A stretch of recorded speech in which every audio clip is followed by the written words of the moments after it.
Ketika ditanya alasannya apa, karena demokrasi bersumber dari Yunani. Pasti begitu, benar gak?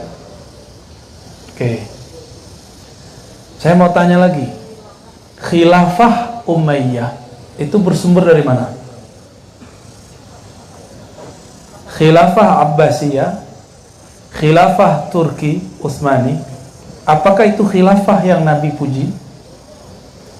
Atau itu cuma namanya khilafah tapi di dalamnya bukan khilafah? Maka dalam bahasa Inggris, dinasti Umayyah itu disebut dynasty. Jadi dinasti, apa arti dinasti? Kekuasaan yang berporos kepada keluarga, family, usrah. Kekhalifahan murni berakhir pada Sayyidina Ali karramallahu wajhah. Berakhir di situ.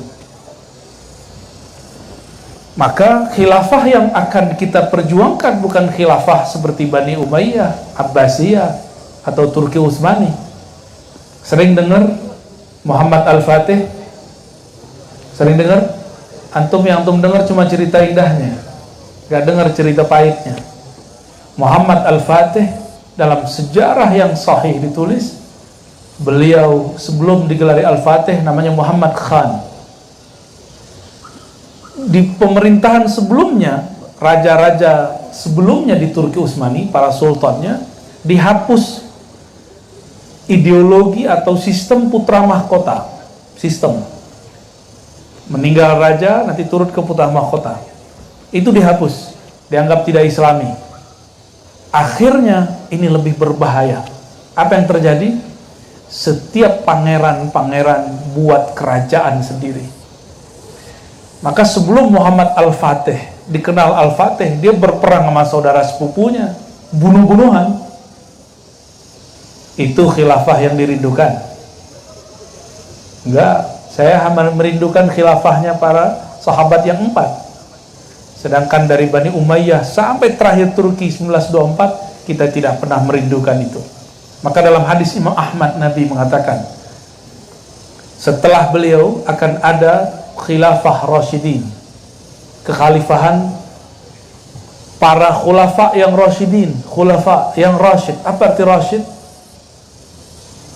Yang mereka cerdas dan mahdiyin, dibimbing oleh Allah SWT. Itu arti dari mahdiyin. Kemudian summa yakunu, ya, setelah itu apa yang terjadi? Disebut mulkan adhan. Mulkan, apa arti mulkan? Monarki, kerajaan-kerajaan, tapi dikasih nama khilafah. Karena sistem, coba lihat sistem khilafah. Sayyidina Nabi SAW wafat, betul? Tanggal 11, bulan 11 12 Rabiul Awal. Tahun 11 bulan Rabiul Awal, tanggal 12. Apakah turun ke Ali? Turun ke anaknya, ke putrinya? Enggak. Terus bagaimana cara turunnya? Abu Bakar baru pulang setelah 3 hari. Abu Bakar cium kening Nabi yang sudah wafat secara fisik, tapi ruhnya tentunya cuma pindah alam. Lalu beliau datang. Ternyata di Madinah sudah terjadi perpecahan 2 partai besar. Satu partai Muhajirin, yang kedua partai Ansor. Udah pecah. Kata orang Ansor, kami pribumi, kami punya amir, kalian angkat sendiri amir kalian. Jadi dari dulu politik pribumi itu sudah sangat kental. Tapi Nabi berhasil mendidik, mengkader Abu Bakar dan Umar. Akhirnya politik pribumi itu bukan dari Islam. Pribumi harus berkuasa itu bukan dari Islam. Itu tradisi aja. Tapi ketika ada kebenaran yang lebih tinggi, kata Abu Bakar, Nabi bersabda, al-a'immatu min Quraisy, pemimpin harus dari generasi Quraisy. Karena Quraisy waktu itu dominan dan paling banyak berjasa dalam mengislamkan wilayah Arab. Jadi di dalam sistem itu kelihatan yang paling berjasa siapa. Itu yang kemudian maju. Kata Abu Bakar, wahai Umar, ta'al ubayyuka, sinilah engkau, aku baiat engkau. Jadi baiat itu adanya untuk negara yang sah, bukan negara sempalan. Apa kata Umar? Selama engkau masih hidup, aku tidak akan terima baiat. Justru Umar mengatakan, aku ingin membaiat engkau. Maka semua yang hadir ikut membaiat. Dan orang Ansor yang tadinya sudah memilih pemimpin, itu semuanya ikut karena dibacakan satu hadis. Sekarang dibacain banyak ayat juga nggak mempan, benar nggak? Ya, malah ayatnya dipelintir-pelintir untuk kepentingan politik. Terjadilah pemerkosaan ayat di mana-mana.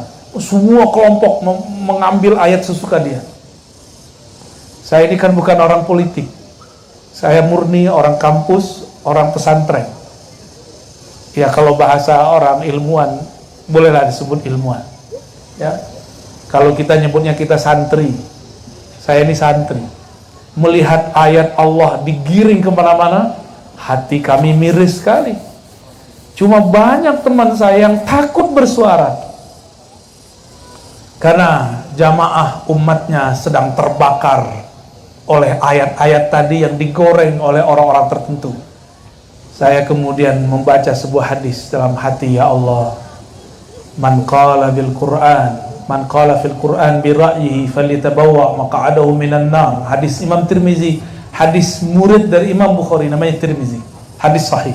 Siapa yang mencoba menggiring-giring Al-Qur'an, berbicara tentang ayat-ayat Al-Qur'an dengan ra'yunya, dengan kepentingan kelompoknya, dirinya, mazhabnya, alirannya, maka siap-siap tempat duduknya neraka. Bahaya gak tuh? Sangat berbahaya. Sangat-sangat berbahaya. Dan itu dimulai dari dunia loh. Orang itu akan gelisah. Maq'ad itu artinya tempat duduk. Kalau tempat duduknya panas, gimana? Ini kan gak ada AC nih, gak ada kipas angin. Nganggapnya Garut adem ya. Tapi akan gelisah. Itu baru gerah. Gimana kalau tempat duduknya api neraka? Bayangkan jika itu mereka lakukan di dunia, mereka akan gelisah setiap hari. Mau dia orang partai politik, mau dia orang yang berpakaian agamis religius, sama. Pelintir ayat, ente duduk di neraka. Walaupun tubuh di dunia, perasaannya sudah gelisah.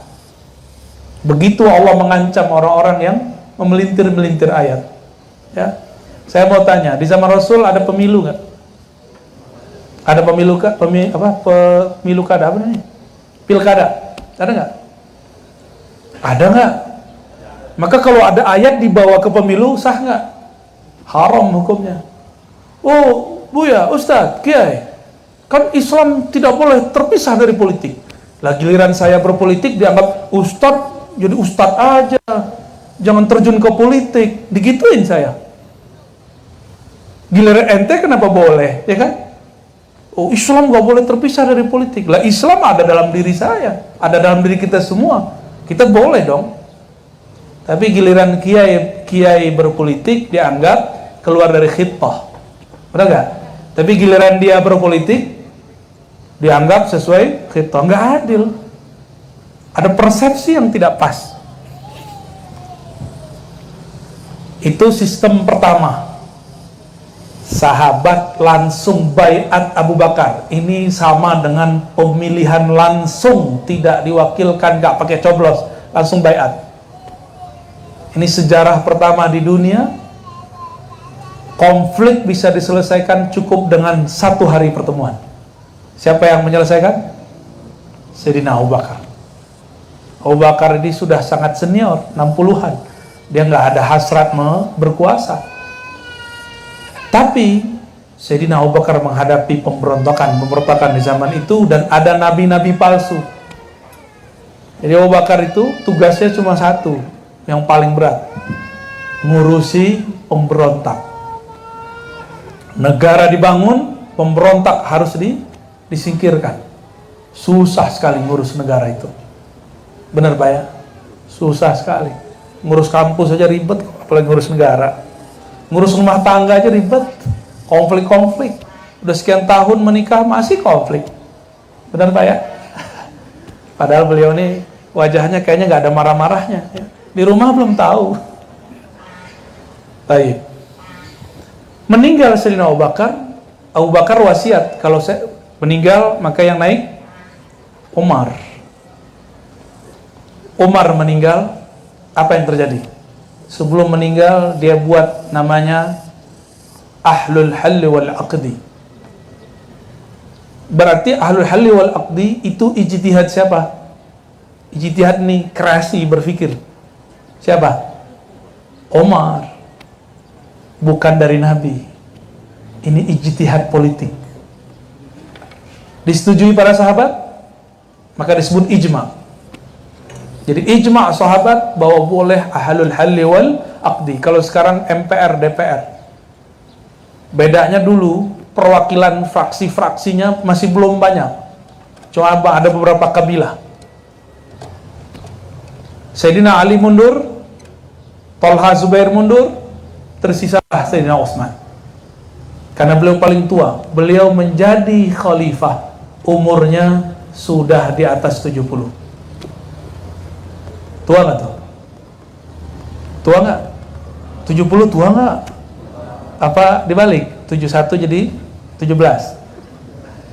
Sayyidina Utsman jadi khalifah sangat senior sekali. Maka beliau nggak ada aura kemarahan dalam dirinya, ini sudah sangat matang. Sangat matang sekali. Sayyidina Utsman memimpin.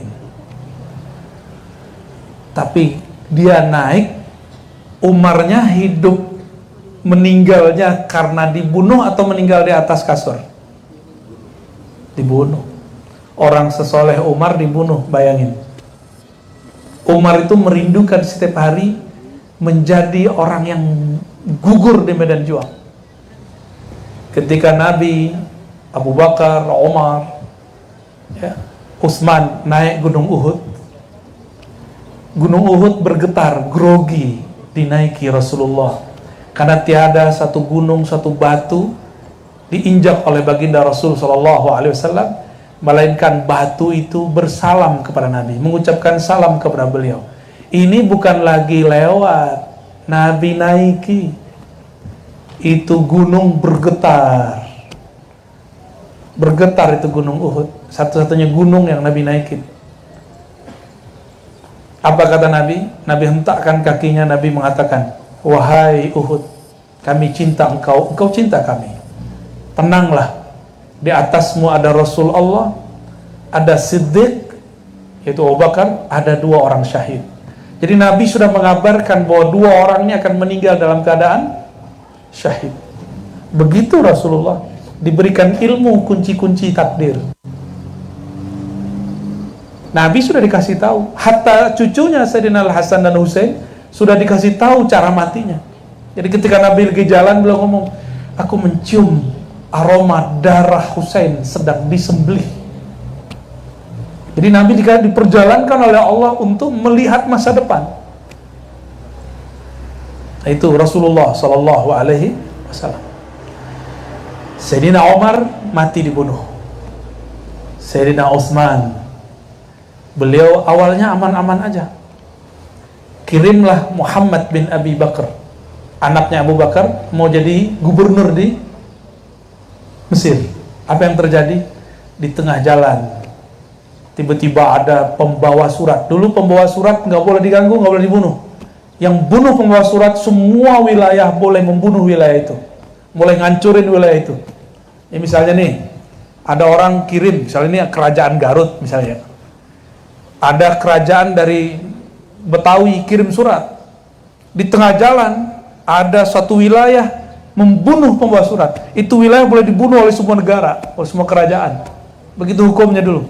Maka kalau ada pembawa surat, dia ada semacam bendera khusus, bergerak cepat dengan kudanya atau dengan ontanya, tergantung apa yang dia gunakan. Biasanya pakai kuda. Nyampe di satu mana, ganti kuda, terus begitu terus. Tiba-tiba ada pembawa surat, bawa surat baru, SK baru, membatalkan SK dia jadi gubernur. Kira-kira gimana?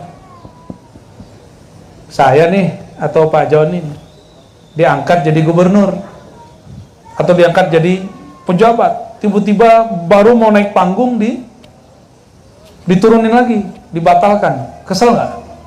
Udah malu, mau pulang nggak enak. Teman kita aja mau berangkat umroh nggak jadi kan waktu ada yang mengkhianati jamaah itu. Tahu kan kejadiannya dulu? Travel nakal.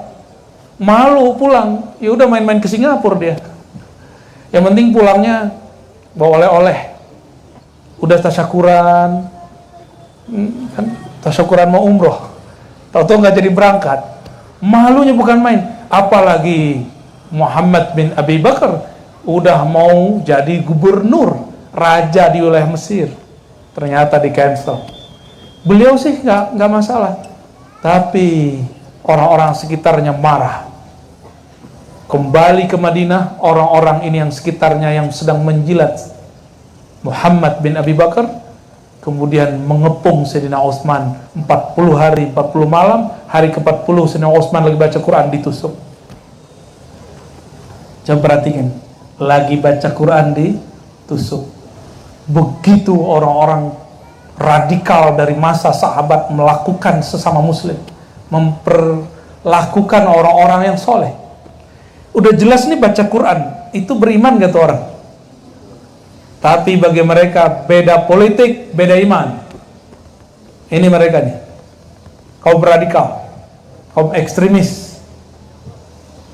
Puncaknya nanti jadi bughot. Jadi bughot itu ada di dalam kitab, ada di Quran. Surah Al-Hujurat tentang bughot. Bughot ini kelompok yang melampaui batas. Sekarang disebut teroris. Kalau benar itu kawan-kawan kita memperjuangkan Islam, memperjuangkan agama ini, dia pasti nyadar ini. Ada loh, bughot gak boleh. Maka dalam semua kitab akidah Ahlussunnah, haram keluar memberontak dari pemerintahan yang sah. Haram hukumnya. Lanjut. Utsman meninggal. Siapa yang naik? Sisa perwakilan cuma Sayyidina Ali. Maka semua perwakilan membaiat Sayyidina Ali, termasuk lawan politiknya Thalha Zubair. Itu lawan politik tapi temenan. Baiat, dan itu di awal Zulhijjah. Langsunglah ini orang berdua sahabat pergi ke Mekah. Ternyata tahun itu Sayyidina Ali tidak umrah, tidak haji. Sedangkan semua gubernur Utsman sedang haji. Utsman dibunuh di bulan haram. Dibunuh di bulan haram. Dia lagi baca Quran, gubernurnya, panglimanya semua sedang haji. Bayangin coba. Emang sudah konspirasi. Ternyata surat tadi itu ada stempel cincin Rasulullah yang dulu jatuh di sumur, diambil oleh orang, dimanfaatkan. Sayyidina Utsman meninggal, Ali naik, muncullah hoax di mana-mana. Orang bawa hoax, Thalha Zubair jalan, tapi orang bawa hoax dari Madinah pindah ke Mekah. Maka kota suci pun tidak luput dari kabar hoax. Tempatnya suci, tapi orang-orangnya kan belum tentu suci. Benar nggak? Orang yang haji umrah pasti suci nggak? Belum tentu, apalagi kabarnya. Coba aja lihat. Kadang-kadang yang jualan di situ belum pernah umroh deh, belum pernah haji deh, takut dia mau haji umroh. Berkembanglah hoax di Mekah bahwa Ali adalah otak pembunuhan Utsman, karena dalam teori-teori konspirasi yang paling diuntungkan dari suatu kejadian itulah provokatornya, itulah intelektualnya. Ya. Kira-kira nyambung nggak? Nyambung ya? Mengerikan nggak nih? Mengerikan. Tersebarlah kabar bahwa Sayyidina Ali pembunuh Utsman. Semua gubernur, kecuali ada 2 gubernur, Abu Musa al-Asy'ari di Irak, kemudian Muawiyah. Abu Musa al-Asy'ari pro kepada Ali, sedangkan Muawiyah pro kepada almarhum yang baru wafat, Sayyidina Utsman. Pecah. 2 orang ini nggak ikut umroh, nggak ikut haji. Semua amir-amir, semua raja-raja daerah, semua sultan-sultan kira-kira kalau diartikan sekarang haji umroh kecuali 2 orang ini, dan mereka bawa pasukan ketika pergi haji dan umroh. Itu pasukan langsung dibawa ke Madinah ingin mengepung Sayyidina Ali. Apa kata mereka? Kata Talha Zubair, wahai Bunda Aisyah, jika engkau izinkan kami perang, kami perang. Jika engkau ikut perang, kami ikut perang. Karena Sayyidatuna Aisyah seorang istri Nabi, Ummul Mukminin. Kalau Nabi itu Ummul Mukminin, berarti Nabi kan Abul Mukminin. Ummul Mukminin artinya apa? Bapak orang beriman. Abul Mukminin, bapak orang beriman. Nah, ini ilmu yang saya buka di luar di pengajian. Abur Ruh, yang lagi banyak diingkari banyak orang. Bahkan ustadz aja nggak ngerti. Coba, istri Nabi dipanggil Ummul, tentu beliau Abul Mukminin.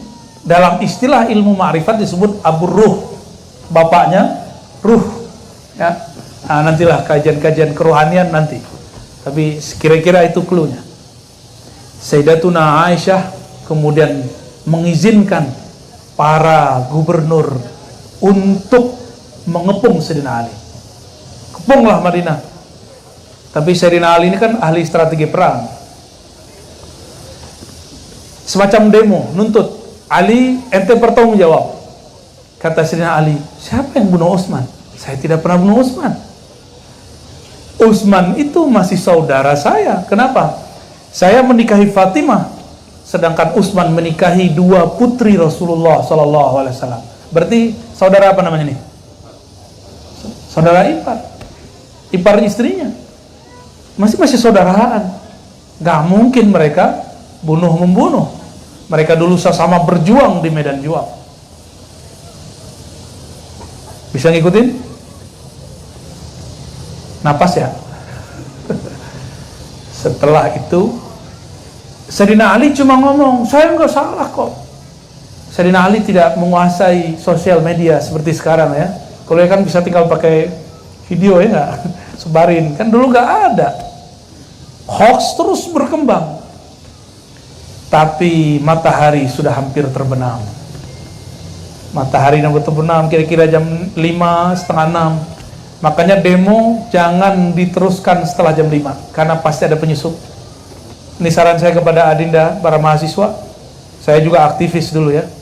Ini pelajaran dari riwayat ini. Pelajaran besar dari riwayat ini. Besar sekali pelajarannya. Kalau sudah mau gelap, jangan sebelum jam 5 pulang. Karena nanti ada yang nyusup kepada kalian. Berbajah mahasiswa, tapi dia adalah setannya mahasiswa. Dia provokatornya mahasiswa. Karena orang kalau lagi rame, tinggal di panas-panas itu, seram, lempar, tinggal ambil batu, lempar. Satu ngelempar, semuanya ikut ngelempar. Bahaya sekali. Orang sesuci Ali, sebening kolbu Aisyah, sedahsyat Talha Zubair. Kurang apa ini sahabat? Kurang apa mereka? Secerdas Abdullah bin Amr bin Al-As, kurang apa mereka? Tapi masih kena hoax. Jadi wali besar aja kena hoax, apalagi wali-wali gak jelas kayak kita ya. Wali apa nih? Wali murid. Ya. Wali seperti Sayyidina Ali bisa kena hoax. Apalagi sekelas kita yang belum tentu makomnya di sisi Allah apa. Akhirnya udah terbenam matahari. Apa yang terjadi? Ada sahabat Nabi yang salah satu dari 2 ini, Talha dan Zubair ini, dibunuh oleh seseorang penyusup. Tapi datangnya dari tentara Sayyidina Ali. Terbunuhlah. Maka ada kabar Talha terbunuh, kutila Talha, kutila Zubair, kira-kira begitu. Terbunuh sahabat Rasulullah yang dijamin masuk surga. Ternyata mereka tahu siapa yang harus dibidik. Yang dibidik adalah lawan politiknya Ali, yaitu Talha dan Zubair. Pinter sekali itu orang. Orangnya siapa? Itu rahasia ya. Itu yang nanti bakal jadi khawarij. Orang ini nggak tahu, tiba-tiba datang dari barisan Sayyidina Ali, nyusup. Tapi Sayyidina Ali mengatakan, itu bukan tentara saya. Karena instruksi dari beliau tidak boleh ngangkat senjata, nggak boleh melukai siapa saja. Karena di sana ada istri Rasulullah SAW, ada Talha dan Zubair, dijamin masuk surga. Tapi sahabat yang dijamin masuk surga sudah terbunuh. Apa yang terjadi setelah itu? Semua yang sedang merindukan Utsman, yang sedang sedih dengan Utsman, tambah sedih dengan meninggalnya sahabat ini. Mereka ngamuk, terjadilah tumpah darah.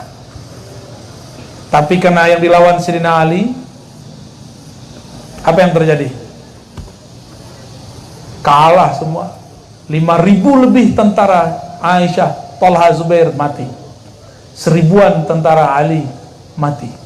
Sama-sama muslim, sama-sama bersyahadat, dan sebagian adalah sahabat Rasulullah SAW. Jadi di tataran sahabat aja bisa begitu, apalagi cuma kiai, apalagi cuma habib, apalagi cuma ajengan. Jadi jangan kaget kalau Habib nanti kontra dengan Habib, kiai kontra dengan kiai, ulama kontra dengan ulama. Itu sudah sunnatullah. Nabi mengatakan, jadi jangan sok-sokan mahasiswa. Ente baru di dunia ini, ane juga baru, ya. Dulu mereka sudah bercoba menyatukan umat, tidak berhasil. Kita jangan sok-sok jadi pahlawan. Nabi mengatakan, "May ya'is minkum min ba'di fasayara ikhtilafan katsira."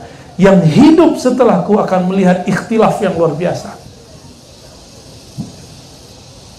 Tapi Nabi kasih clue biar aman. Alaikum bisunnati, pegang teguh sunnahku. Sunnahnya Nabi, berbeda itu rahmat, bercerai-berai itu azab. Itu maknanya. Nabi pernah naik mimbar doa, "Ya Allah, jangan buat umatku mati kelaparan, amin," kata Jibril. Hadis Muslim itu, ada di Tirmizi juga. Nabi doa lagi, "Ya Allah, jangan hancurkan umatku dengan tenggelam, amin." Tapi yang ketiga, "Allahumma la tahlik ummati ba'duhum ba'dha." Jangan jadi umatku saling membunuh, saling menghancurkan satu sama lain. Jibril diam. Nabi lebih mengerti dari Jibril, tapi Nabi berharap ini takdir bisa digeser nggak? Karena yang bisa menggeser takdir itu doa. Ternyata takdir ini tidak bisa digeser.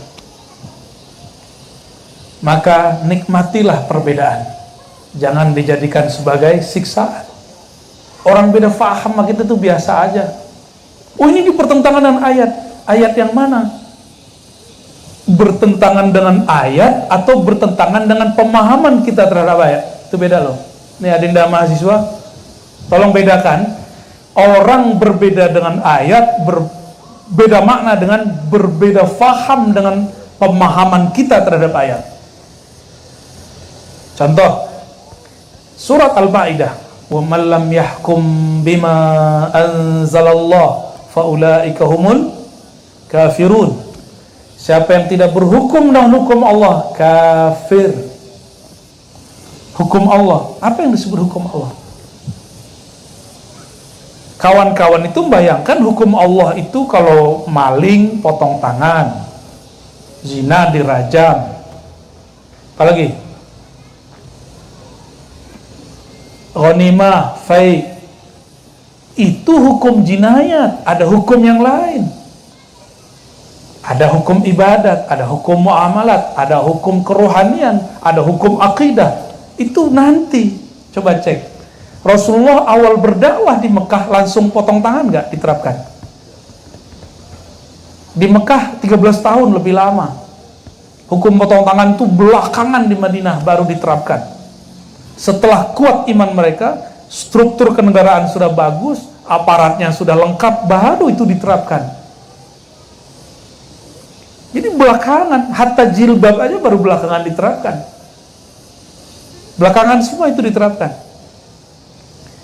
Kalau mengikuti sunnah Rasul Sallallahu Alaihi Wasallam, maka yang disebut negara Islam itu bukan yang menerapkan itu dulu, tapi yang dimulai dari akidah dulu.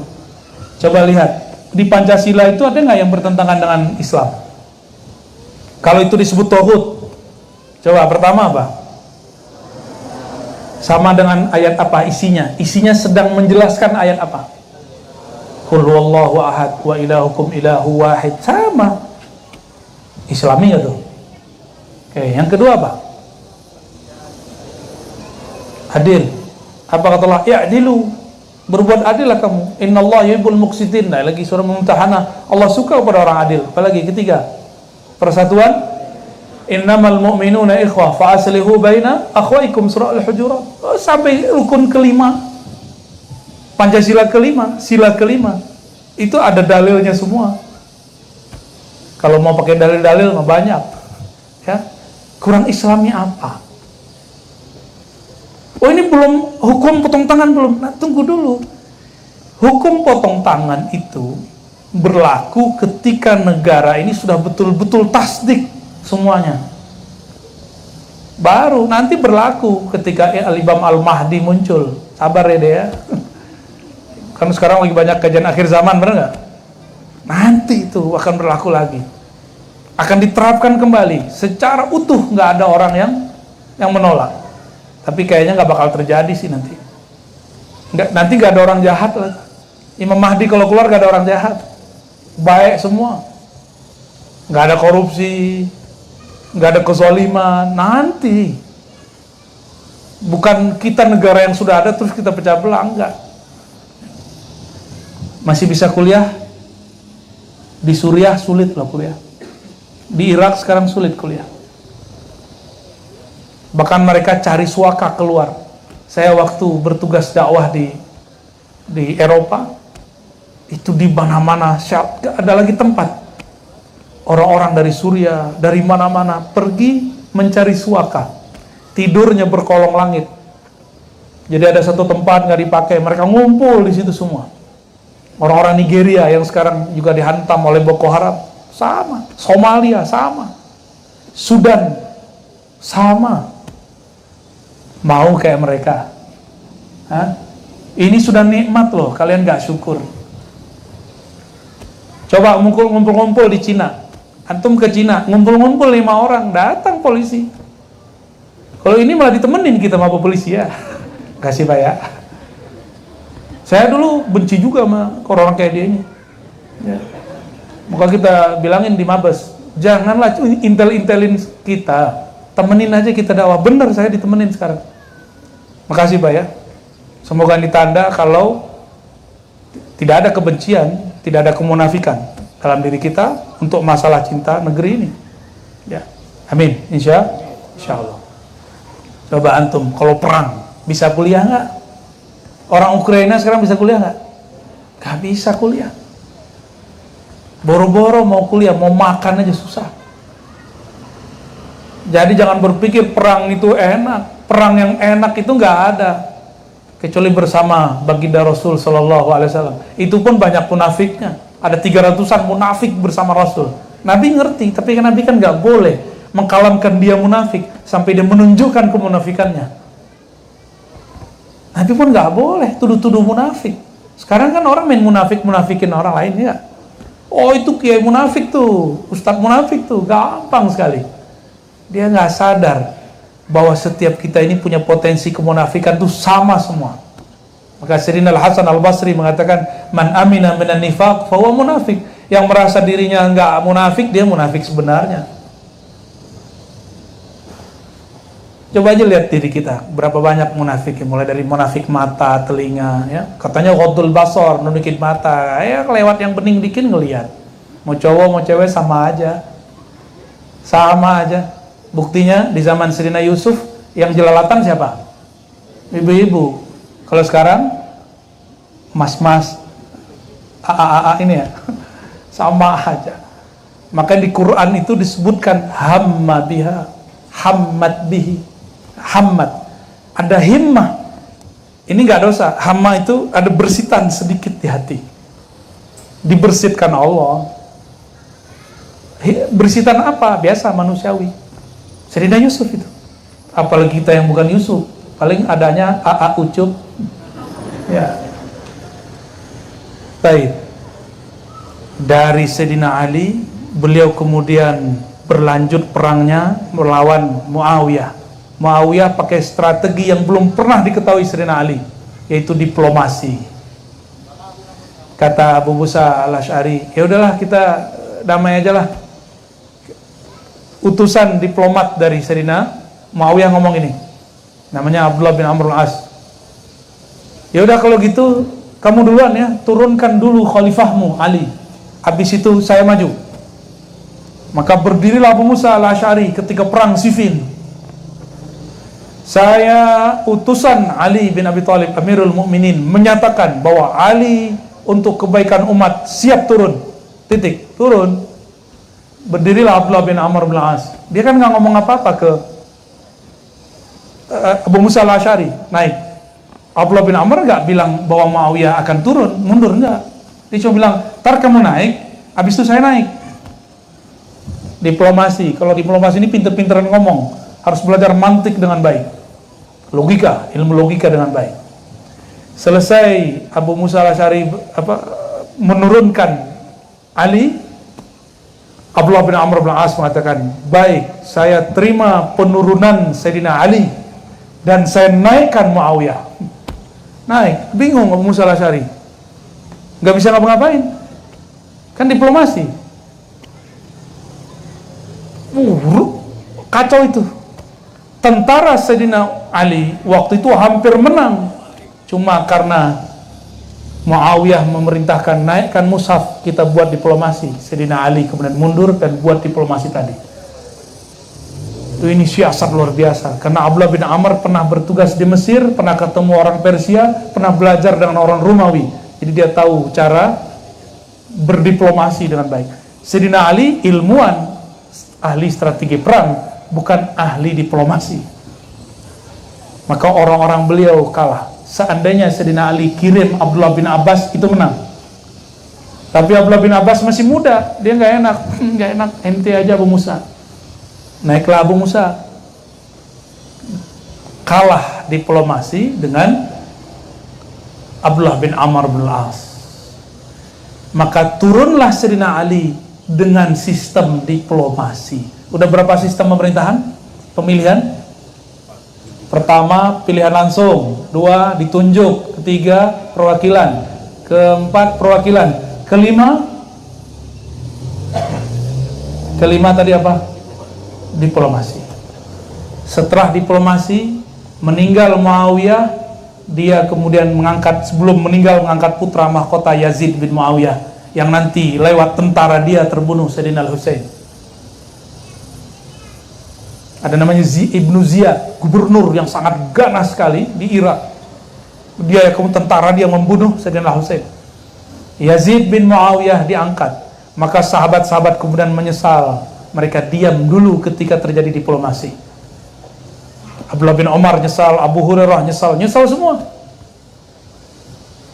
Begitu politik dari dulu, banyak penyesalan, kawan jadi teman, teman jadi kawan, jadi lawan, begitulah terus. Udah berapa sistem tadi? Udah tambah.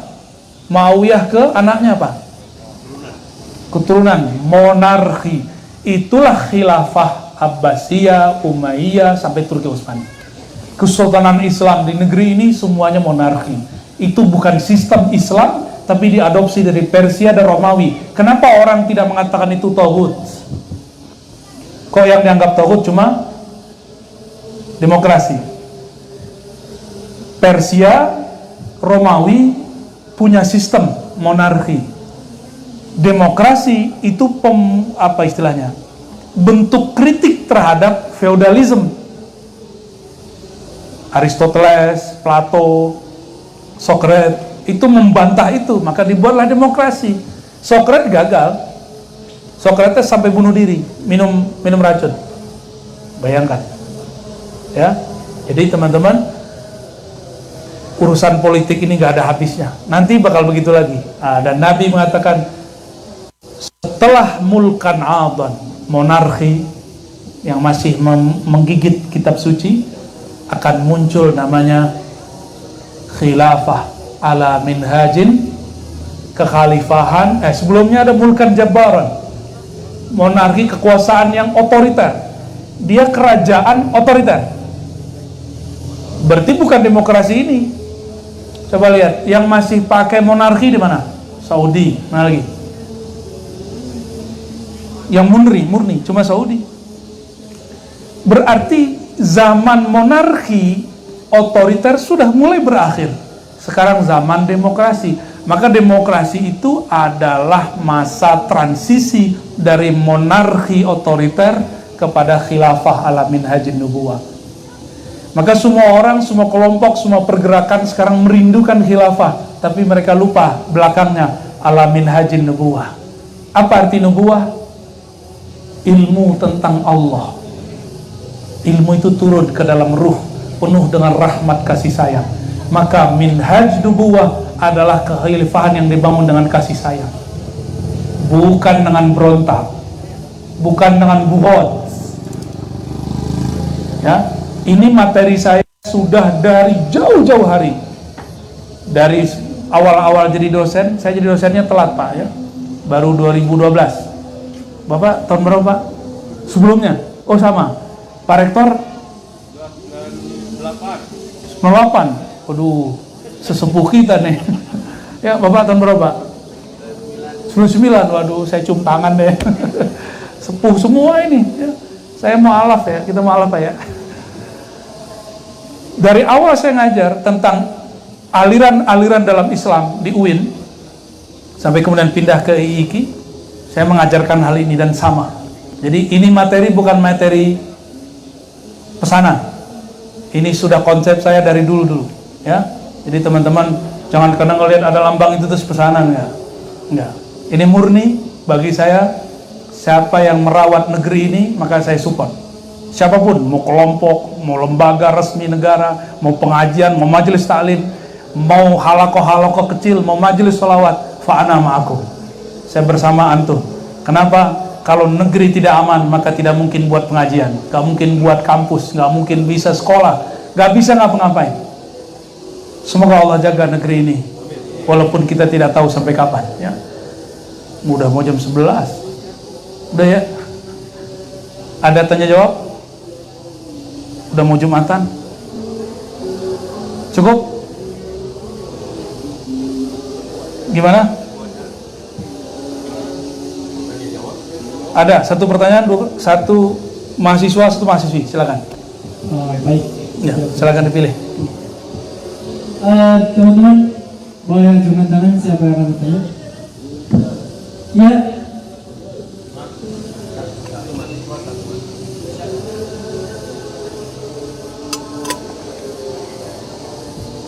Ini diambil aja, dilipat aja. Kita langsung.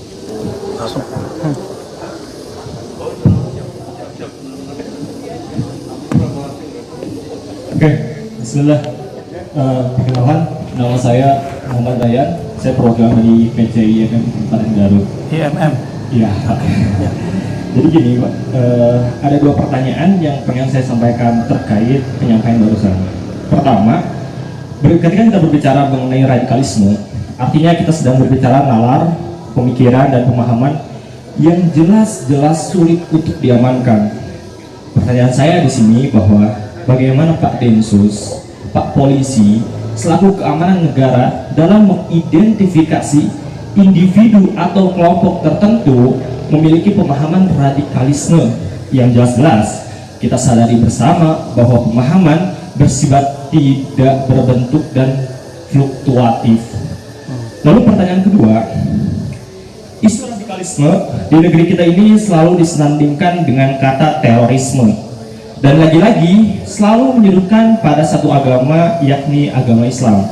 Sedang kita sudah ketahui bersama bahwa Islam tidak demikian adanya dan masih ada agama lain di negeri ini.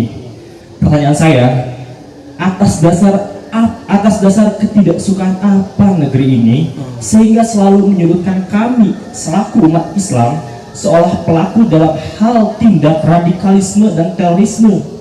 Dan isu ini selalu dikembangkan ketika umat Islam hendak memasuki bulan suci peribadahan dan hari-hari besar agama Islam. Itu yang jawab Pak Joni ya. Oke. Begitu Pak Ibu. Pak Joni yang jawab. Terima kasih. Ya, Oke. saya kan bukan orang Densus. Ya, yang jawab Pak Joni. Silakan Pak. Tampung dulu. Tampung dulu aja. Oke. Oke. Terima kasih. Dari mahasiswinya ada nggak?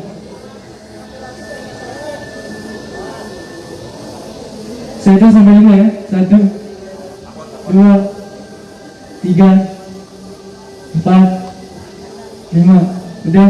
Cukup ya? Cukup. Kelas. Mau oke, Mas jadi diwakili oleh mahasiswa juga ya. Silakan.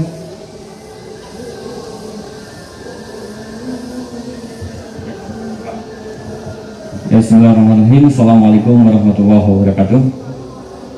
Selamat. Perkenalkan, nama saya Muhammad Taufik. Saya perwakilan dari PC Ibnu Kabupaten Garut. Ingin menanyakan terkait merawat NKRI dan kebinekaan dari ancaman radikalisme. Radikalisme selama ini dianggap tumbuh subur dalam pendidikan pondok pesantren, sekolah agama ataupun madrasah. Tetapi dalam laporan terbaru disebutkan bahwa radikalisme juga mengintai perguruan tinggi, yang termasuk